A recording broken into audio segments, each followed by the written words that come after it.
All right, good morning, everybody. So today we're going to talk about best management practices with some of the Yield Master Solutions products.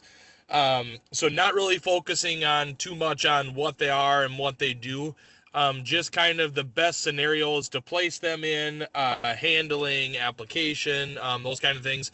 If there is any questions from anybody about what products specifically do, or package sizing or anything like that, just kind of save that towards the end, and we'll go through any questions. Just throw them in the chat box. Okay, so just real quick, so I'm going to go through the Yield Master Solutions core values.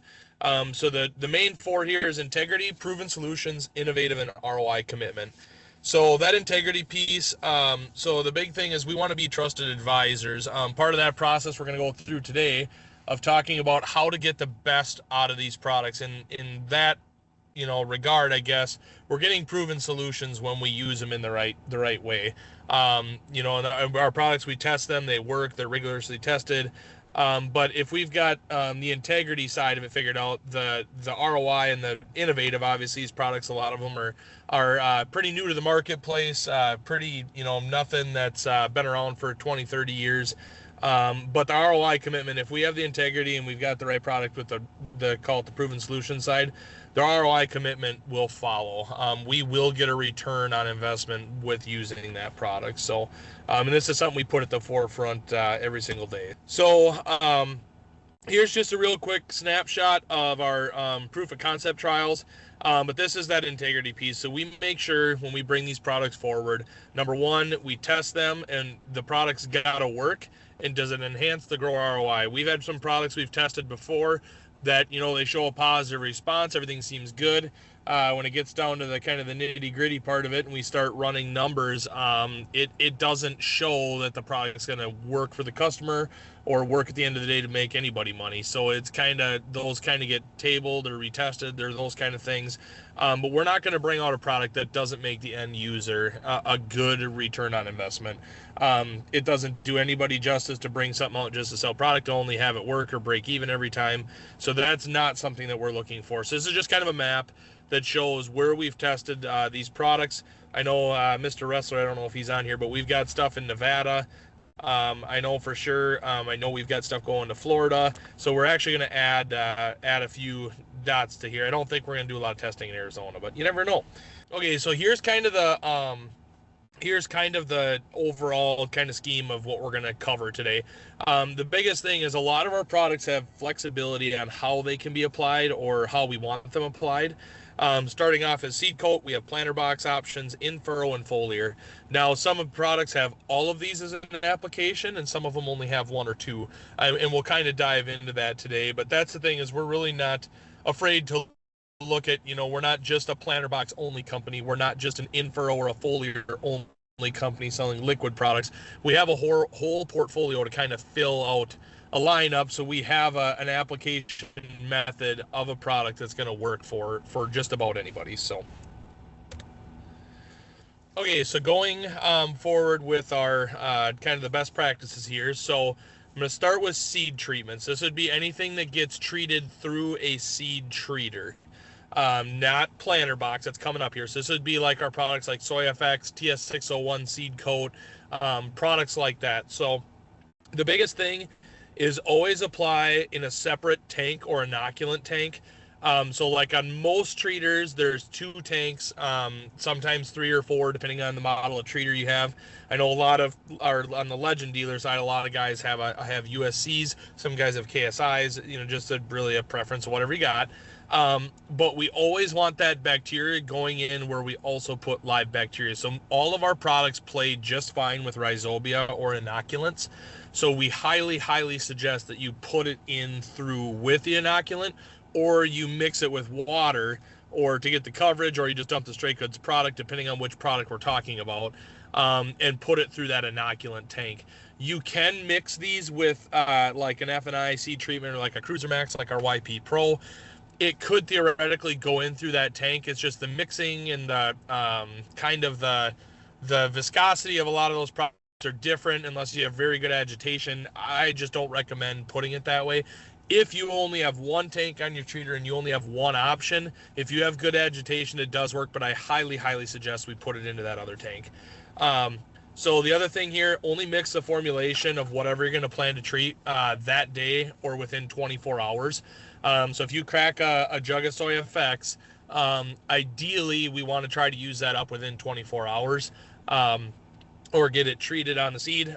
The other thing you can do is if you have some left over, say you're treating late in the day, and you have some in the inoculant tank, and this is kind of specific to Soy FX, so I'm actually jumping way ahead of myself here, but the best thing to do is, and this is the same thing if you guys are using a liquid soybean inoculant, rhizobia, whether it's our product or not, drain it out of that tank at the end of the day. There's usually on the bottom of those treaters, there's a valve you can open up, drain it out, put it in a package and put it in like a refrigerator at like 40 degrees, or keep it kind of in a cool environment.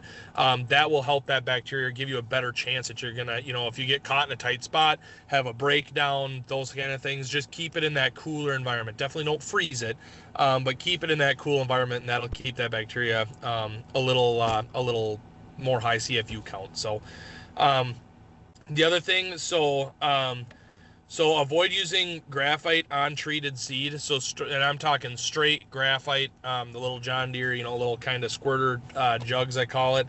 Now it doesn't necessarily kill it all the bacteria when you're putting it on there, but graphite and most biological products do not play well with one another. The graphite is a very sharp edge molecule. A lot of our bacteria are kind of call them little squishy things. They're kind of cushiony, and when their cell walls hit that sharp edge molecule, it can puncture them on kind of a microscopic level and puncture that cell wall and effectively kill them. So an 80-20 talc graphite is better running through a planter. If you have to use graphite, I would say just if you're using graphite or that's what your planter for your equipment you have to use, I would just put it in and make sure you plant that out as fast as possible to get it into the ground. But 80-20 is better, or even a product like our dust as a carrier is better. So and then the other thing, store the product before you're using it in a cool temp. So like if you've got a shed that, as long as it's not freezing but stays at that 40, 50 degrees, and it doesn't necessarily have to be the actual number of what the temperature is, it's the constant temperature environment. Anytime you're storing bacteria, you don't want to get big temperature swings where we go up to 80 during the day. Say we get a nice warm April day, and all of a sudden we get down to 40s at night and that shed plummets. It's not going to harm the bacteria. It's just for best practice, that constant temperature. So like if you guys have, you got your treater maybe in a non-heated building or whatever, and a lot of these products, like in the jugs or something, if you can take that live bacteria, just put it in an office or put it in like a little heated storage shed or a climate controlled little spot, that's better. The biggest thing is you don't want them to freeze. So a lot of times this time of year, we think, oh, it's March going on April. I know I got sunburned this weekend fishing on the river. We had a little warm up there, and it looks like this coming week we're going to have another warm up. But those big temperature swings where we're going up 60, 70 degrees and then going back down in the 20s at night, that's really hard on that bacteria. Even if the product doesn't freeze, it still is hard on them to go through those temperature swings, because the warmer it gets, they start respiring, they're live in that jug, and then when the bacteria, when we start cooling off, it's just they're going through processes they normally wouldn't. Okay, so planter box, top 5 best practices. So this would be anything that goes on at time of planting on the seed as a planter box treatment. So top 5, the biggest thing, extra seed lubricant is not needed. So we have dust as our carrier for all of our products currently. So the biggest thing is a lot of guys, they look at the use rate on that, and I'll cover that here in a little bit. And they say, man, that doesn't look like that's going to do enough lubrication, or it doesn't look like it's going to do enough taking static electricity away or moisture away. And so they want to put something else in there. If for comfortability reasons we have to put something in there, if your planner for whatever reason says you have to do something, add talc, not graphite. Kind of goes back to that thing that I said before. Talc is hard on the bacteria, and the reason is it wicks away moisture. It's a very good product for doing that. But our bacteria also, they're full of water, on a microscopic level, but that talc will dry those bacteria out. So same thing, if you put any of our products in, whether it be like NutriQuire Terrasim, Rhizostack Repel, the new planter box with 601, if you put any of those in a planter and add talc, that has got to be planted within 24 hours. If we get rained out or something and we're sitting, that planter sits for 7, 8, 9 days, we just get one of them real kind of, I hope we don't have any, but one of those wet spells in the spring, that bacteria is likely dead or at a very, very low CFU to the point where we're not going to see the return on investment with it that we would hope. So that's why I say use that as a last resort if you're having trouble in super high humidity, something like that. Large planter, huge seed. If you have to add something, the talc is what to add, not the graphite. So an 80-20 is okay, but you don't want to add straight graphite. So the biggest thing here too, seed is being treated in the meter. You don't need to mix it. So like we talk about a planter box and it's called a treatment. So a lot of guys think that they have to physically see all of that product mixed on the seed, evenly coated for the product to work.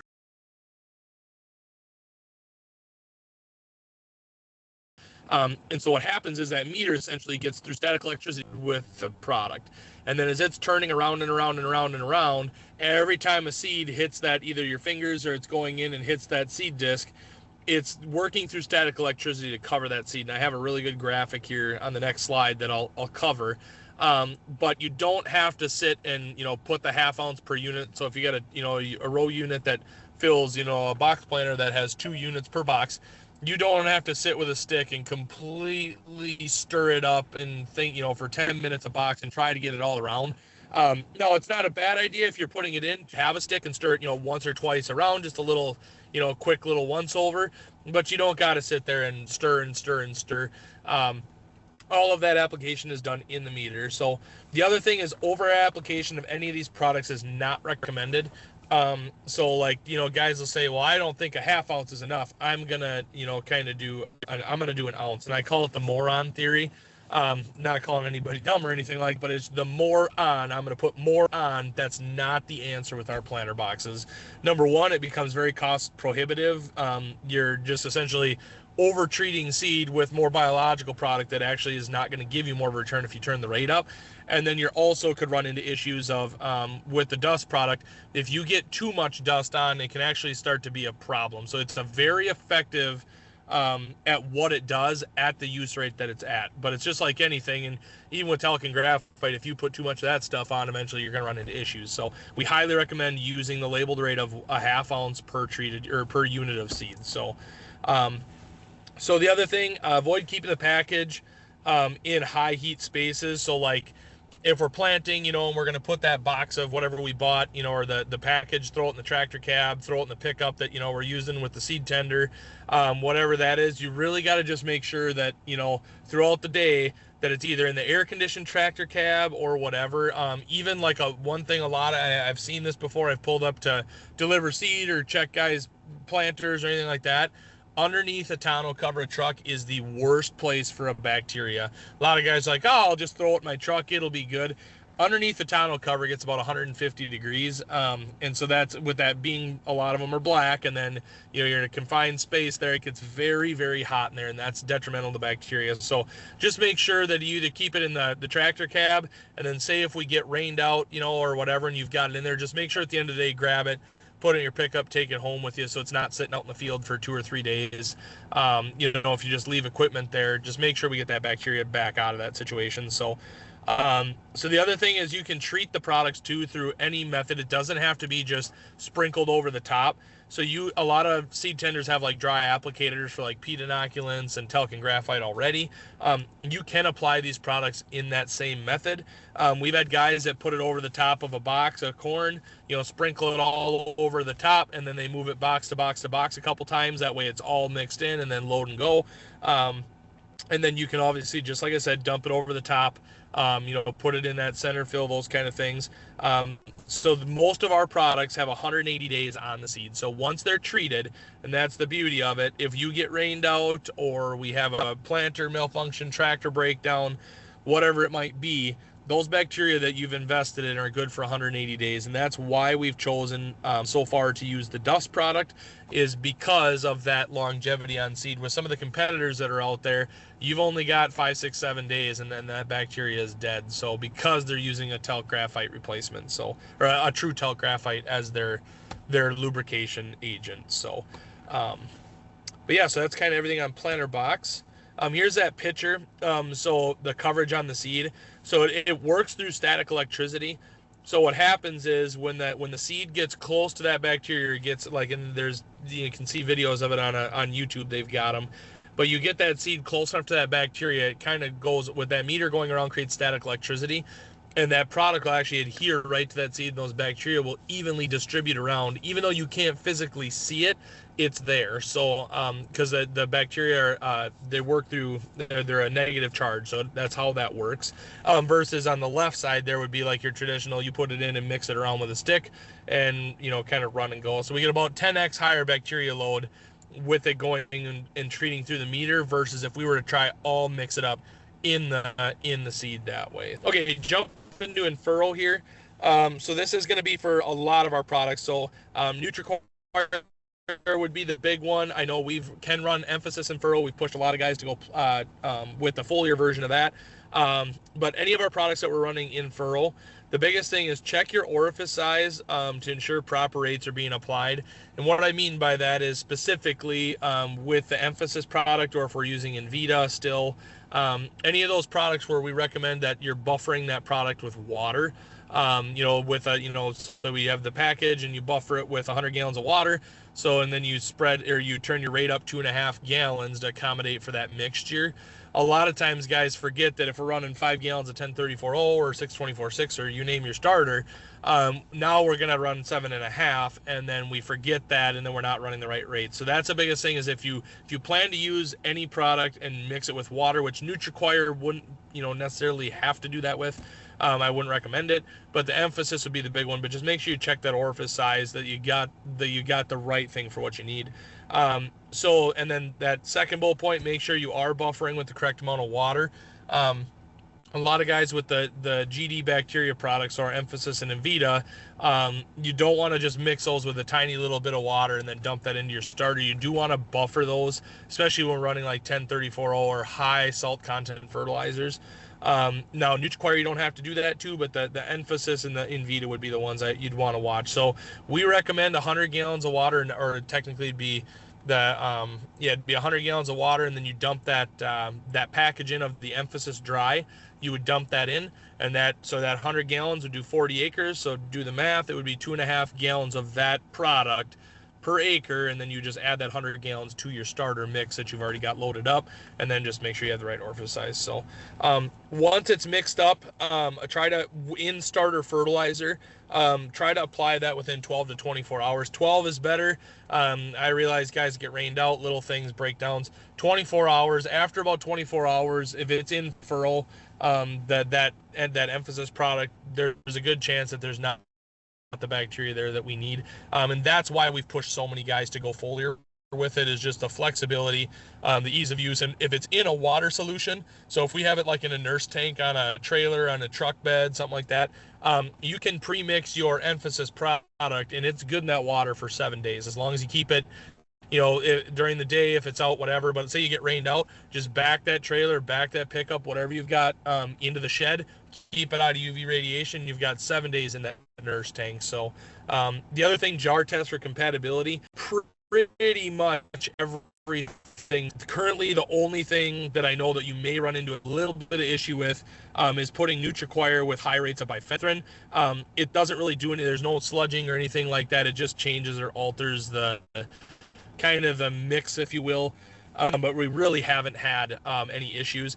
But for best practices, I always recommend take a tiny little bit of product, mix it with whatever starter, with whatever chemical, whatever you're putting in of anything in furrow, and mix that solution together in a little tiny jar just to see what happens. The reason being is that avoids big problems in a field where if we're using, you know, and there's new products coming online to the market every single. We try to do our due diligence, you know, test their compatibility testing, and a lot of that's done through the supplier.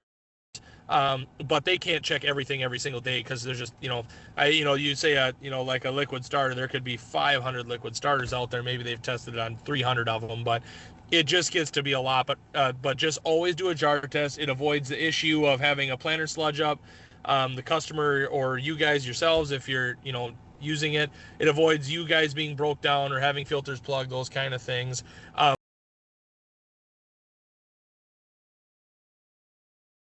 so jumping to the foliar side of things now. So the jar test for compatibility, that's still kind of number one, just like I talked about on the info, whether we're spraying Resic or we're spraying premix on corn, or soybeans, whether we're spraying Enlist, Liberty. We've had it sprayed. A lot of our stuff has been sprayed with all of that stuff, no issues. But you name your product, just always ability to test with a tiny bit of to make sure that you're okay. Same thing as the Andrle, very similarly, put the enhancement product in last, whether we're talking the bacteria side or even like the Fortress Plus, some of those non-biological products, the kind of more call them nutritional or plant priming products. We want to make sure that we have those always in the tank last. Always try to have the product out within 24 to 48 hours. If it's a bacterial product, I'd like it within 24. Even 12 is better. With like the Fortress Plus, we just don't want those sitting in a tank forever. Shouldn't be any issues there, but we just want to try to get that sprayed out as soon as you can. So the other thing, and this is one a lot of guys forget about, is apply to the plants when they're actively growing. So I call it banker's hours. So a lot of times that, when we're trying to spray Liberty out there, it'd be a great time to put biologicals on. The reason is, you got to have that plant actively growing. Now, I don't want to go out if it's 95 to 100 degrees and very dry environments and spray a bacteria at 2 p.m. That's probably not the best. But what I don't want to happen is guys go out, that you can barely see the sun starting to glow in the east and we're out trying to spray. That's really not the best with that bacteria to get that on. Number one, the leaves are wet. And with a lot of the bacteria, like the last point there, we want to run a 15 to 20 gallon rate of water with most products. So if we're starting to run 20, even 25 gallons of water, and then we got wet leaves, we may not get that water to essentially stick to get that bacteria on. We might actually be blowing a lot of product right and letting it roll right off those leaves. So early mornings, late in the evenings are kind of the best time. That 9 a.m. to and then 5 p.m. If you're spraying all day and we got good conditions and there's, it's not extremely high temperatures, we're good to go. We just want to avoid like those, when the news channel says we're going to be in triple digit heats and the dew points are low, essentially where those water droplets are going to dry up within about 2 minutes of being on.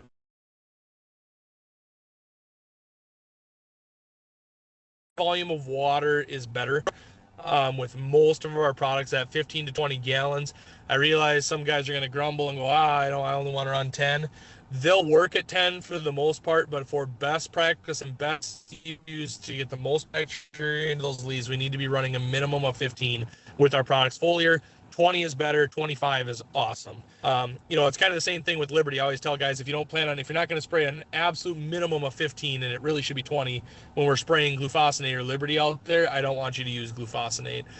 It's kind of the same thing. Like, I'd almost rather, if you're going to try to skimp and spray 8 to 10 gallons of water and use some of these products, especially the bacterias, you're not going to have the best luck with them. That having that volume of water is the best practice. So the only thing I would say is the kind of the more crop nutritional type products, the amino acids. So the Fortress Plus, our Micro Matrix, the Ceragard, those products we don't necessarily have to run the super high volume of water.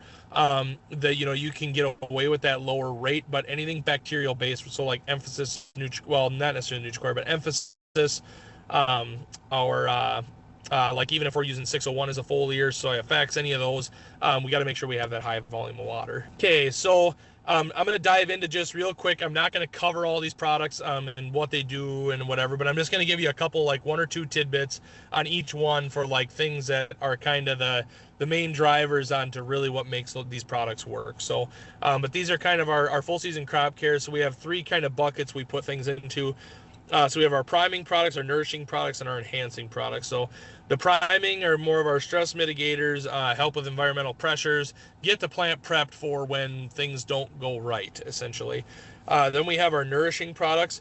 So providing targeted nutrition to fuel growth and development. Those would be products like our Emphasis, our Nutriquire, our Micro Matrix. So the first one I'm going to talk about is Fortress, and pretty much everything for Fortress is going to transfer over to Fortress Plus. So for best use rate on this one, so the use rate on this should be, there's a little bit of error here. It should be 16 ounces per acre, not 32. So when you can apply up to 32 in crop for a year, but a single use application is 16 ounces on this product. And I would recommend that for best practices, use this product with a herbicide or a fungicide get it a free ride in the tank. But it's part of it does work for herbicide metabolism. That is the best time to put it in, is with that herbicide pass, to get the most bang for your buck out of it. So this used to be private labeled as New Nutri. It was New Nutri, now it's private labeled, as Fortress. But so that's kind of I guess the best practices. Just make sure you're running an adequate amount of water.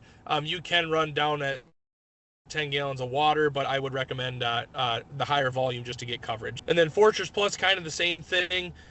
This is just got the nutritionals with it. So I would just, the biggest thing is don't exceed super high PSIs with it. So nothing over really 45 PSI. 100 mesh screens, flat fan nozzles, get that coverage. That's true of the Fortress as well. And then the biggest thing is, this is a product, like, obviously we don't want it to freeze, we don't want it to get super hot, just anything like that. But this does not have bacteria in it, so it's not as crucial on that temperature side as a product like, say, like NutriQuire or SoyFX or anything like that. Okay, jump into the soil health and efficiency side. So this would be NutriQuire. So for best practices here, for ROI, my favorite application method of this product is in-furrow. We're getting that concentration of that product right in the root zone, right where it belongs, to free up the most phos we can, to have the best chance we can to take it up. Now, there's many applications. You can spray it foliar, you can put it in a 2x2 with 28%, you can spray it on with pre-emerge herbicide. All of those work, but when we're really trying to split hairs, my favorite preferred method is in-furrow with this product.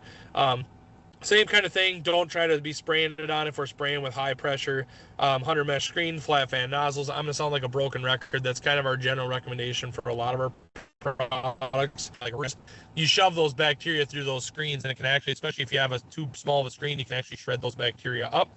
That's one thing just to keep in mind. So, and this is the one, so you look at that compatibility there on the bottom left. We pretty much have had this put on with anything, and it can be mixed with anything. Really have not had any issues with it. It's a very forgiving, and I oftentimes call it farmer proof. We can't break this. If we miss a step, or you're like, I planned on putting it on, in a foliar application, and the hired guy dumps it in the liquid starter, we're okay. We didn't lose that bacteria. It's not going to die. It's just very forgiving on the application side of things. But like I said, in-furrow is my favorite with it. And then best practice, always try to get it on the earliest in the season you can for the best success. It is a bacteria. It's got to go into your profile and free up that FOS. So the earlier we get it on, the better it is. So if like a late foliar application, you might get a decent return on investment with it, but it's not going to be nearly as high as if we would have had it on right away in that season. So whether that be with a pre-emerge, in-furrow, those kind of things. So the NutriQuire TerraSym, so I kind of talked about a lot of these already. In that planter box space. Biggest thing, don't over apply. Don't try to add graphite to get things to flow, just for bacterial safety. And that's pretty much all. I mean, it's a pretty safe product. 1/2 ounce use rate per unit of seed. Just don't over apply it. And then the biggest thing is these packages, like I said before, keep them out of hot trucks, keep them out of those kind of non-bacteria friendly spaces. This is the one package that I see a lot of times, because it's in a paper bag and we throw it in our truck like it's our backpack or whatever, forget about it overnight, and the next day we're not in that truck. That's where I see some issues with this product. As long as it's kept out of those harsh environments, this thing is a very easy product to use. Kidney sink, this is another one. So this is a wheat or a small grain. Can work on oats too, barley, those kind of things, but it's a small grain planter box treatment. So this is one that's fairly easy to use. So it's a 2 ounce per unit use rate. Goes on, want to use it within 120 hours application. So you get a couple days there, if you get rained out, those kind of things. It's in that bucket there. Just keep it out of those extreme temperatures. Keep it from freezing, those kind of things, and the product will work just fine. So very similar to the NutriQuire TerraSym or any of those other products. Okay, so then diving into the fertility and nutrient management side. So the emphasis, so this is the one, I'd call it, that's a little more finicky on the application side, and by that I mean with that salt concentration and not dumping it straight into liquid starter. So the emphasis is the dry wettable powder version of Envita. It's the same bacteria, but this is the one. So we always want to add it to the tank last. I highly recommend we put this on as a foliar application. The product works as in-furrow. There's just a lot more hoops to jump through with the in-furrow. We got to mix it with water. You got to have seed germination within that 5 to 7 day window to get it into the plant for everything to work. The foliar application just kind of makes things a lot easier, and it's a lot easier to apply. So I highly recommend the foliar application. For the foliar application, it's pretty easy. Mix up your herbicide, your fungicide, whatever you're going to spray. Add the emphasis. It's just a wettable powder. You dump it in.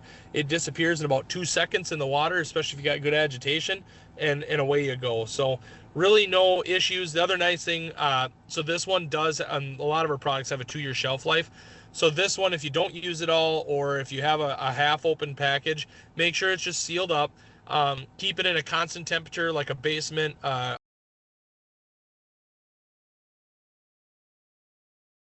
That's why we moved to the dry formulation of this, is it's very forgiving compared to the old liquid formulation, which the liquid formulation, you had the old one, you had to treat that thing like a baby.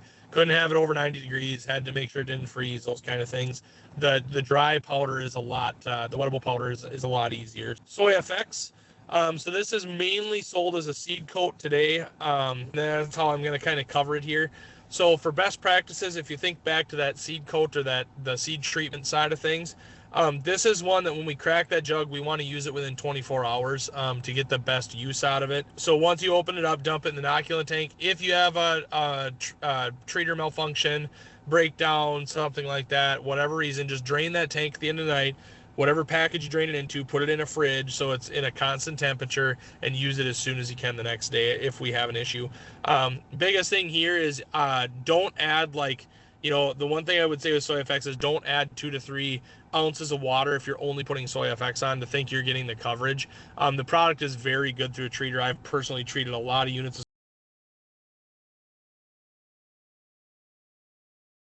And then the other thing is, just like a soybean inoculant, we want to treat this and have it planted within 100 days of treatment. So it's not something that's good on seed for 2 years or anything like that. Once we treat that seed, we want to get it out in the field as soon as we can. So I treat it pretty much like you would a soybean inoculant or a rhizobia product, and you're not going to have any issues at all. So this is also one to keep it in that, where it says storage temp 39 to 82 degrees. Don't let this one get hot, and definitely don't let it freeze, because the bacteria will be dead. Okay, moving on to some of the specialty things. So the Nutrify. So this one's a little different than the stuff we talked about. So this is actually an application method I didn't talk about, but this is a manure treatment product that goes in manure lagoons, pits underneath hog barns. It can be used in composting, and it also has a stock residue breakdown label. Like a crop residue, I should say, not stock residue. But so the biggest thing with this one I'll cover on the manure side is, if you're using this product, the best application when you're using it for the first time is to kind of call it shock the pit. And what I mean by that is, so like on the dairy side, it's a 2.5 gallon jug per 100 cows per every 30 days. So to shock the pit, when you first use it, you'd want to use 5 gallons, essentially double that first dose. What that does is it charges that pit with a high dose of bacteria to get it up and working. The bacteria do reproduce and keep doing their thing and get in higher concentrations, but shocking that pit is the best way to get it up and going. So if we're in a dairy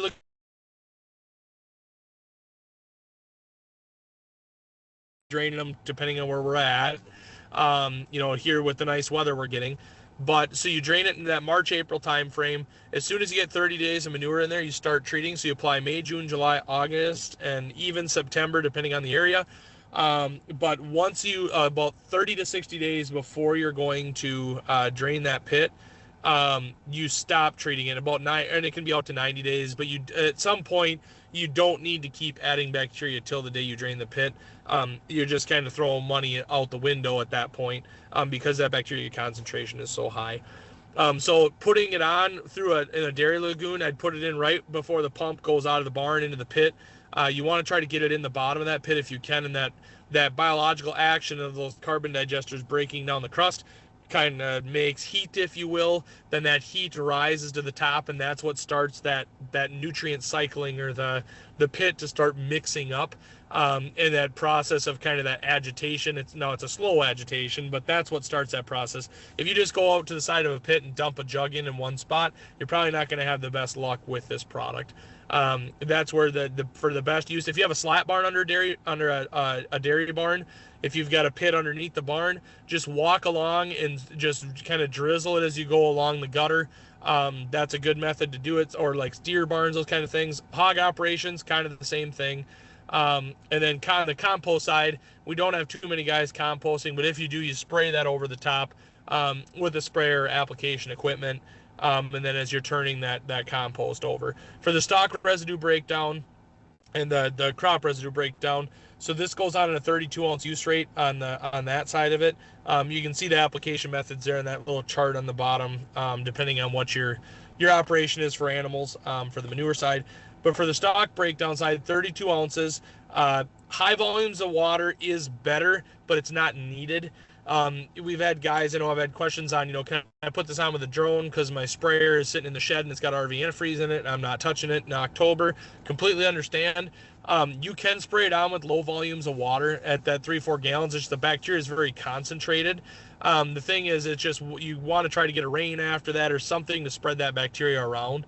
That's the main thing, because they will, when they land on that stock residue, if we're spraying a low volume of water, the best thing I can tell you is get the smallest droplet size that you can to get as much coverage as you can to get that bacteria painted on those stalks, for that stalk breakdown to kind of speed that process up. Rise, Stack, Repel.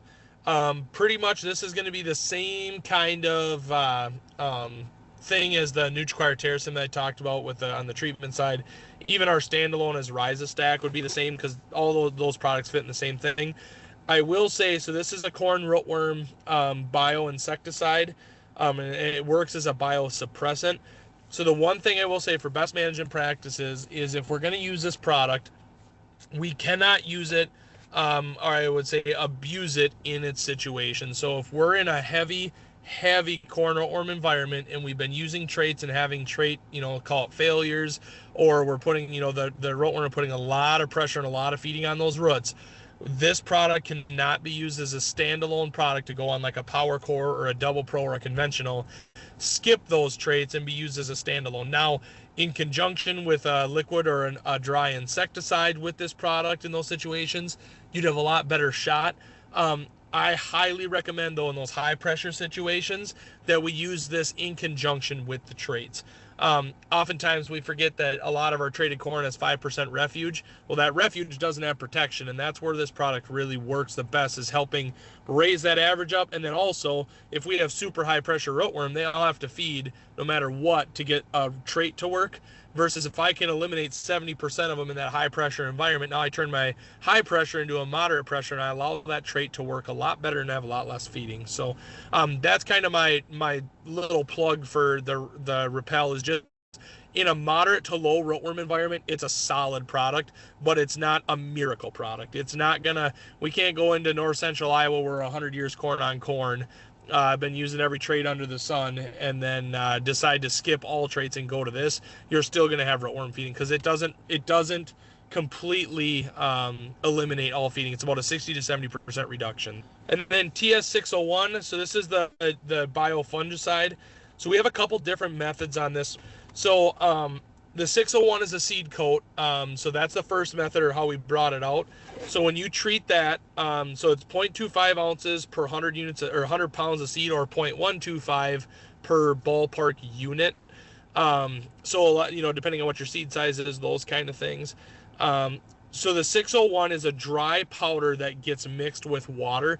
So essentially it goes into a slurry. So just like the Soy FX or any of that stuff, I want this in that inoculant tank, not with your F&I, like a Cruiser or an Acceleron or whatever, name your product. I don't want it in that tank. I want it in the inoculant tank. So my recommendation would be I would mix it with 1 ounce of water per unit. So if you're running, let's say your inoculant is a 1 ounce per unit inoculant, you would run this, you'd mix this up with essentially enough, like if you're treating a 40-acre batch, you take 40 ounces of water, put in the correct amount of a correct weight of the product, mix it in that water and get it into a slurry, then add that to your inoculant tank and turn your inoculant tank up from 1 ounce per unit use or flow rate to 2 ounces, and then run it that way. That's how we've treated it in the past. It works very, very well. I don't have a lot of experience putting this in with the F&I treatment, and that's why I don't recommend it. It should be fine, but I'm going to tell you, for best practice, put this thing in the inoculant tank. Mixes into solution pretty easy. And I would say same thing with this one. It's really crucial. So when we're mixing this one, because it's a dry powder, we want this treated on the seed within 4 hours. So like I always say, only with this one especially, only mix up what you're about to treat for that. And I get, some guys want to treat, they're treating 1,000 units a day, and you just kind of want to load up and go. This is one of those products, when you're treating your beans with this, I'd only load up probably 80, 120, 160, and then mix a couple different jugs of slurry so you have it ready to dump in. If you want to do it that way, but I would not fill an entire tank up with 1,000 units worth of this and roll, because if you have something go wrong with that treater or whatever, this bacteria doesn't stay well in solution for 4, 5, 6 days. Once it's hydrated, it goes to work, it's going to burn through its food source, and then it's going to be dead, versus if it's on the seed, it has something to live off of. So that's where that 4 hours on seed is very crucial. Or 4 hours before we get it on seed, excuse me. So we do have a planter box now available of the 601. It's not on this slide, but that essentially best practices guide is going to be essentially the same as all the planter box products I just talked about. Don't over apply.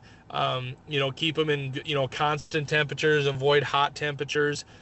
Don't add straight graphite to them. Those kind of things. It's going to track right the same as those. Pretty much all our planter boxes all have the same thing, because they're using a lot of the same bacteria in them with the Terracin products, and we're using the same carrier. As always, feel free to get a hold of me or reach out, but other than that, this ends the call. Thanks, everybody.